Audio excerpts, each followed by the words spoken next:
Have you ever stopped to think about how much we rely on understanding cause and effect? Like, really, every day we're asking why. It's true. It's like built into us, this need to figure out why things happen. Exactly. So get ready, 'cause today we're diving deep into Judea Pearl's The Book of Why to explore just that.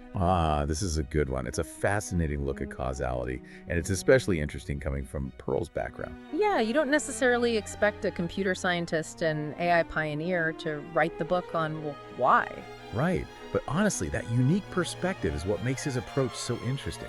He brings this outsider's view to a topic that's been debated for centuries. So what are some of the big ideas he tackles in the book? Well, he kicks things off with this really powerful metaphor, the ladder of causation. The ladder of causation, okay. It's got 3 rungs, each one representing a different level of causal reasoning. The first rung is association, which is all about observing correlations. Like, think of it this way, an owl hunting a rat. Oh, I like this. Visual. The owl's noticing patterns, right? Figuring out where the rat is likely to go. So it's seeing what happens together, but not necessarily understanding why they're connected. Exactly. And a lot of AI today operates on that first rung.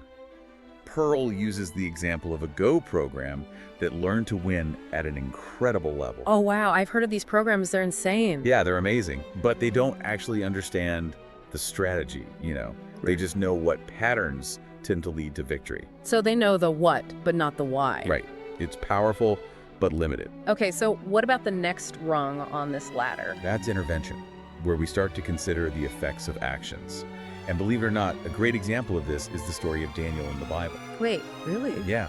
He basically conducts a controlled experiment by comparing the health of people who eat different diets. It's like an early version of what we call a randomized controlled trial. Wow, I never thought about it like that. So even thousands of years ago, people were already thinking about cause and effect. Exactly. And then we get to the third rung and things get really interesting. This is the realm of counterfactuals. Counterfactual. It's all about our what-if thinking, imagining alternative realities and considering what would happen if we made different choices. Okay, I can see where this gets complex, but why is this level of reasoning so important? What makes it different? Well, think about it this way. To create something new, you have to imagine something that doesn't exist. Like Pearl uses the example of the Lion Man sculpture. The Lion Man. It's one of the earliest examples of abstract thought and imagination. This little figure, part human, part lion. Someone had to envision that, to think counterfactually. So this what-if thinking, it's a huge part of what makes us human. A huge part. Essential for morality, responsibility, creativity. Pearl even argues that it's key to achieving truly human-level AI. Now that's a thought-provoking concept. Right. Okay, so we've got these 3 rungs: association, intervention, and counterfactuals. That's the latter. What else does Pearl explore in the book? Well, he digs into the history of how we thought about causation. And it's kind of messy. It's ironic, actually. Modern statistics, all about data, originated from causal questions. Oh, that's interesting. Yeah.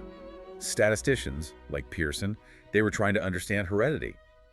But they hit this wall, couldn't figure out how to determine causation for sure. They couldn't crack the code. Right. So instead of pushing through that, they kind of threw their hands up and declared causation unscientific. They shifted focus to just data and correlations. So they gave up on the most interesting part. Basically. But I'm guessing not everyone was on board with this. Of course not. Pearl highlights the work of Sewell Wright. He was a geneticist who was like, nope, this isn't right. A rebel. I like him already. He was studying guinea pigs and realized that just looking at correlations wasn't enough. You got to understand the underlying relationships. Okay, so what did he do differently? He developed these things called path diagrams, visual representations of causal relationships. It was bold because the statistics world was very much anti-causation at that time. He was swimming against the current. Totally. But his work was revolutionary. It let scientists move beyond just correlations and start mapping out the why behind the data. So Wright was basically saying, look, we can't just ignore causation, we have to find a way to understand it. Yes. And Pearl emphasizes how Wright paved the way for a whole new way of thinking about cause and effect. So we had this shift away from causal thinking and statistics, and now Pearl is bringing us back to its importance. Exactly. Okay, so how does he do that? Where do we go from here? He dives into confounding. It's all about how hidden factors can totally distort our understanding of cause and effect. Oh, this is where things can get tricky, right? Oh yeah, it's easy to get fooled. He uses this example. the link between ice cream sales and crime rates. Okay, I think I see where this is going. Does eating ice cream make you more likely to commit a crime? Uh-huh. Maybe if you drop your cone and get really hangry. Yeah. But no, that's not the point. It's that there's a third factor causing both. Hot weather. Right, the heat. Ice cream sales and crime rates both go up in the summer, but it's not because one causes the other. It's the heat driving both. That makes perfect sense. So how do we untangle these relationships? How do we know what's really causing what? That's where those causal diagrams come in, the ones Wright developed. They help us visually map out these relationships and identify what Pearl calls confounders, those sneaky variables messing things up. So instead of just seeing that two things are linked, we can see the bigger picture and consider those hidden factors. Exactly. And Pearl even gives us this tool, the backdoor criterion. Yeah. It helps identify which variables we need to control for in our analysis to isolate the actual causal relationship. So it's like filtering out the noise to get a clearer signal. Exactly. And this whole idea of confounding was actually crucial in the debate about smoking and lung cancer. Oh, yeah, that was a long and complicated debate. How did causation play into that? Well, scientists were so focused on just correlations, they weren't always equipped to fight back against the tobacco industry who were, trying to muddy the waters. Right, like correlation doesn't equal causation. Exactly. So this lack of clear causal language actually made it harder to communicate the truth about the dangers of smoking. Wow, so sometimes even understanding the science isn't enough. You need the right language to talk about it. You really do. And this actually leads to another fascinating part of the book. Pearl talks about paradoxes and intuition. Uh-oh, paradoxes. That sounds dangerous. They can be. He shows how our gut feelings about probability and cause and effect can sometimes lead us totally astray. Yeah, paradoxes always make my brain hurt a little bit. You and me both. He uses the Monty Hall problem, that one with the 3 doors. Oh yeah, I've heard of that one. It's wild. It tricks you, makes you think about probability the wrong way. It really highlights the limits of our intuition. And that's why causal thinking is so important. It gives us a framework to think about these complex situations more rigorously, logically. Okay, so that's the theoretical side. But how does understanding causal thinking help us in everyday life? Like, what's the practical takeaway for someone who's not a mathematician? Well, these paradoxes, like the Monty Hall problem and Simpson's paradox, show how our intuitions about probability can be totally misleading. And those mental traps, they can pop up anywhere. Oh, I can imagine. Investing, medical decisions, all sorts of things. Exactly. Understanding causal thinking can help us avoid those pitfalls and make more rational choices. So it's like a mental toolkit for better decision making. That's a great way to put it. Okay, I am definitely hooked on this idea of the ladder of causation. What's next? Where do we go from here? Next, we go even deeper into the mechanisms of cause and effect. We're talking about mediation, the how. So not just that something causes something else, but how it does it. Precisely. And he uses this really cool example of scurvy, that disease that sailors used to get. Oh yeah, I remember learning about that. They knew citrus fruits prevented it, but they had no clue why.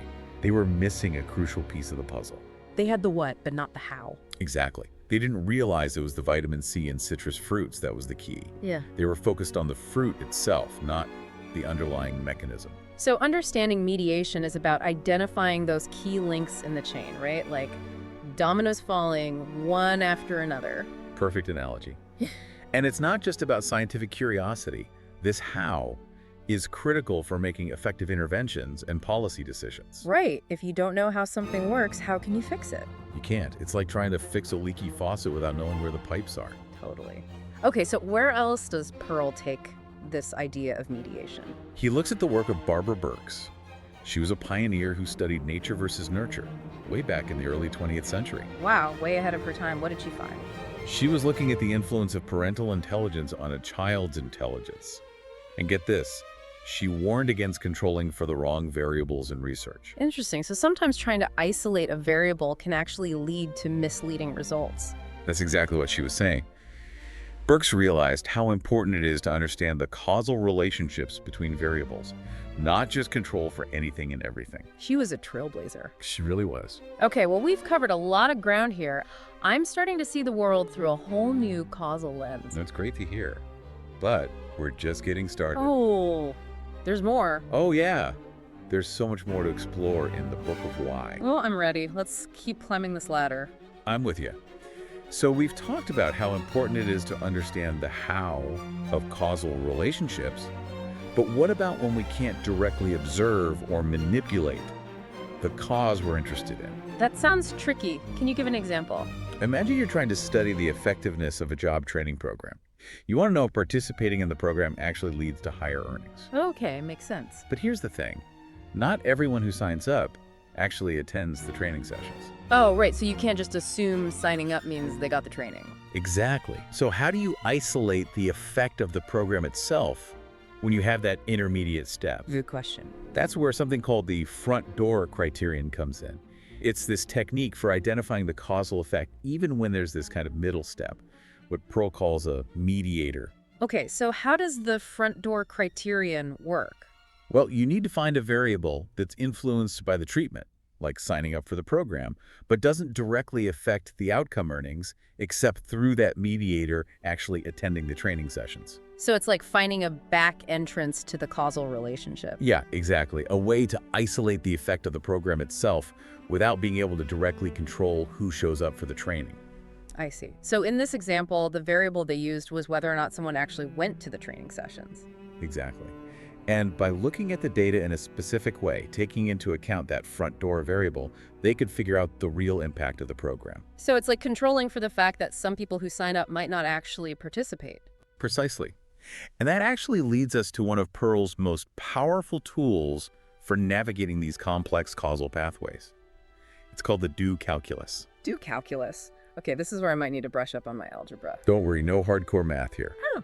But basically, the do calculus is a set of rules for manipulating causal diagrams and equations to figure out what happens if we do something. So if we make an intervention, we can figure out what the effect would be. Kind of like, what if we implemented this policy? What would happen? Exactly. It's about making those what-if questions more rigorous, testable. And remember that do operator we talked about earlier? Like, do take the drug. Exactly.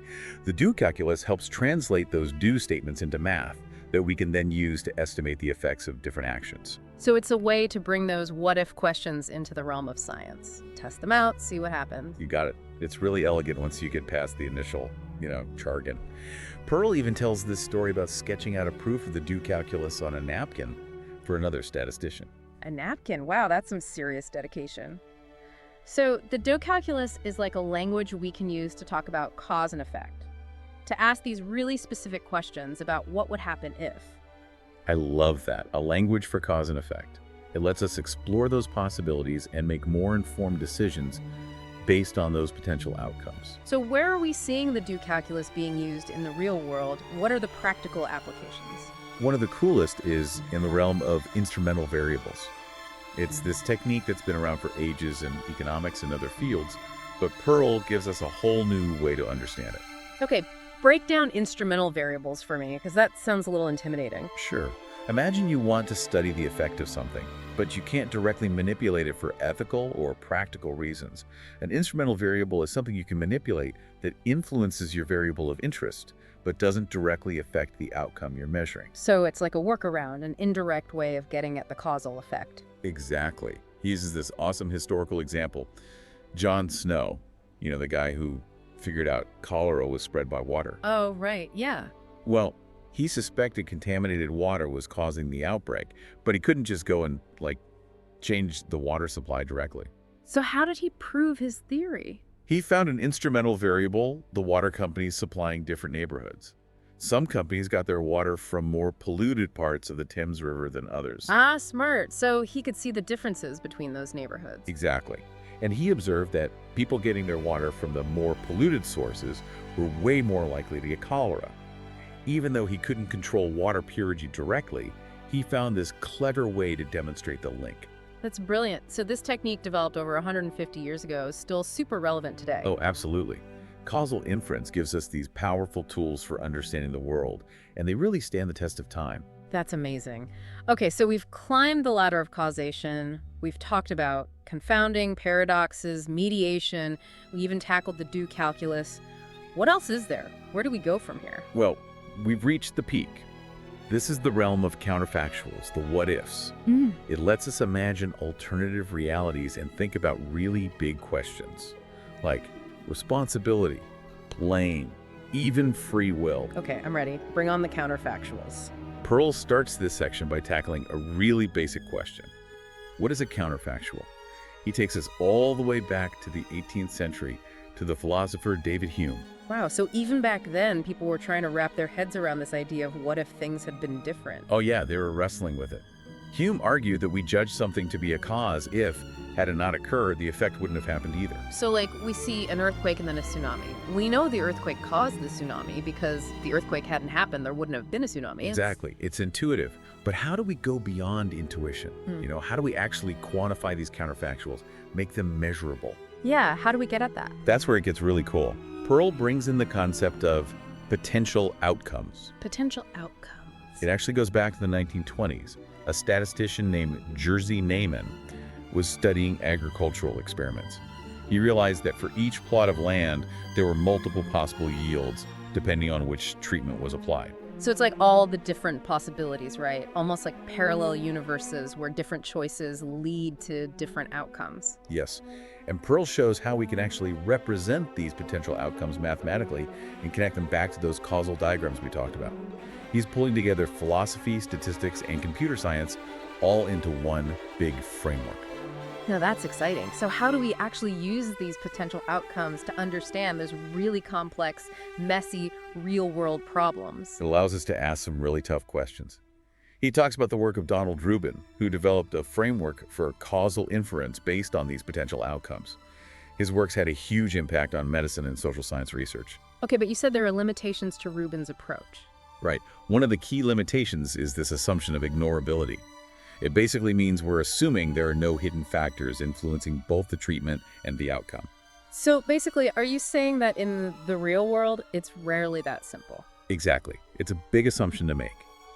And Pearl argues that our trusty causal diagrams can actually help us make this ignorability assumption more transparent and spot potential problems. Diagrams to the rescue again? Always. They're like our trusty map for navigating this causal landscape. And once we have a solid understanding of these potential outcomes, we can start asking those really deep questions about responsibility and blame. Ooh, now we're getting philosophical. Like, who's really at fault when something bad happens? Right. Pearl talks about the legal concept of but-for causation, meaning the harm wouldn't have occurred if the defendant hadn't acted in a certain way. And he shows how counterfactuals can help us actually quantify this probability of blame. So we can literally calculate the probability that the outcome would have been different. That's mind-blowing. It is. And to do that, we have to understand the difference between necessary and sufficient causes. Okay, break that down for me. A necessary cause is something that had to happen for the effect to occur. Got it. But a sufficient cause, that guarantees the effect. So if we think back to the earthquake and tsunami example, the earthquake was both necessary and sufficient.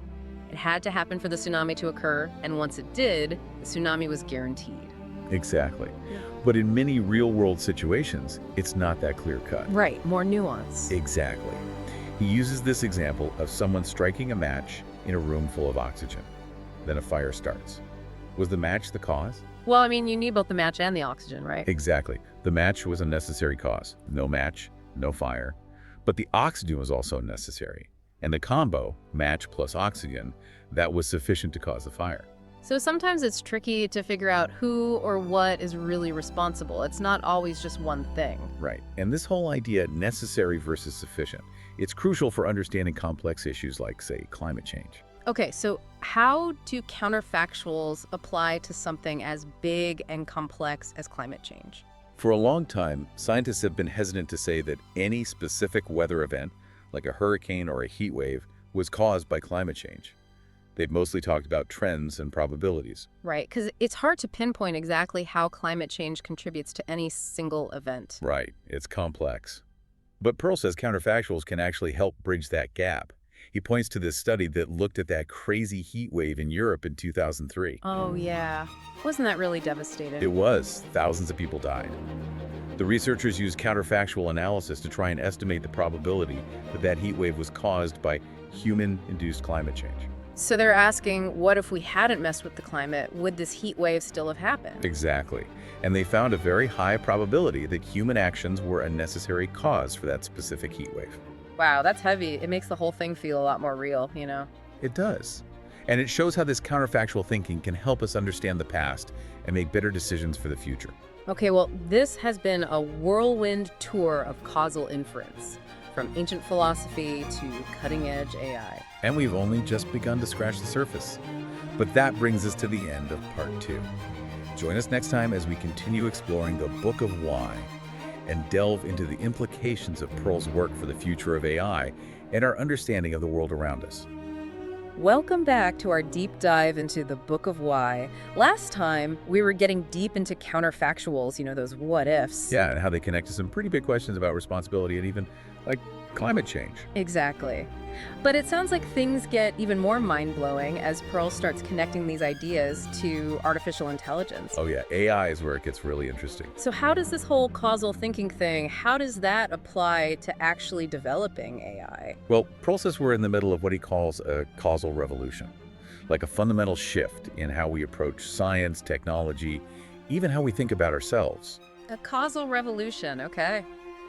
I like it. He argues that for too long we've been stuck in this data-obsessed world, just focusing on correlations.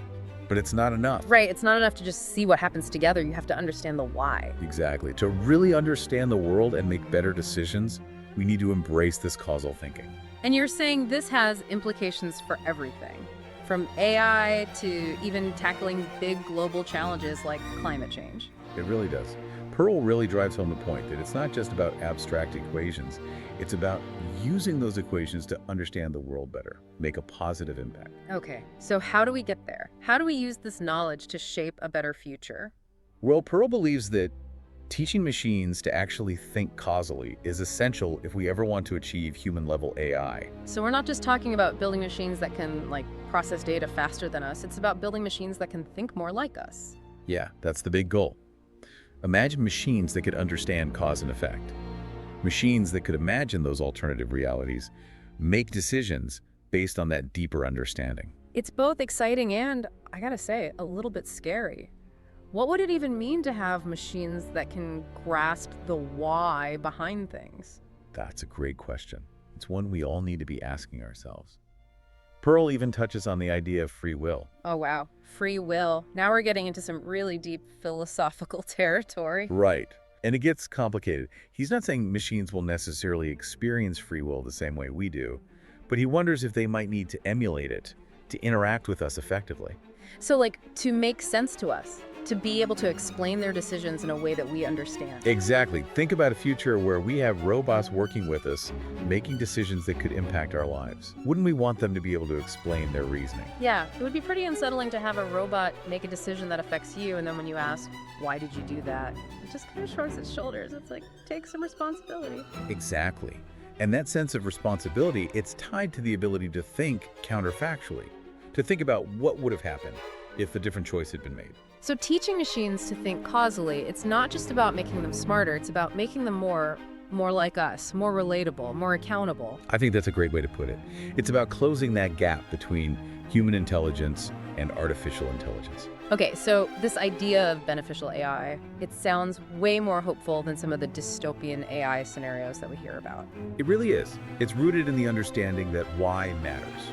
So after this deep dive into the Book of Why, what's the big takeaway? What do we do with all of this? How do we move forward?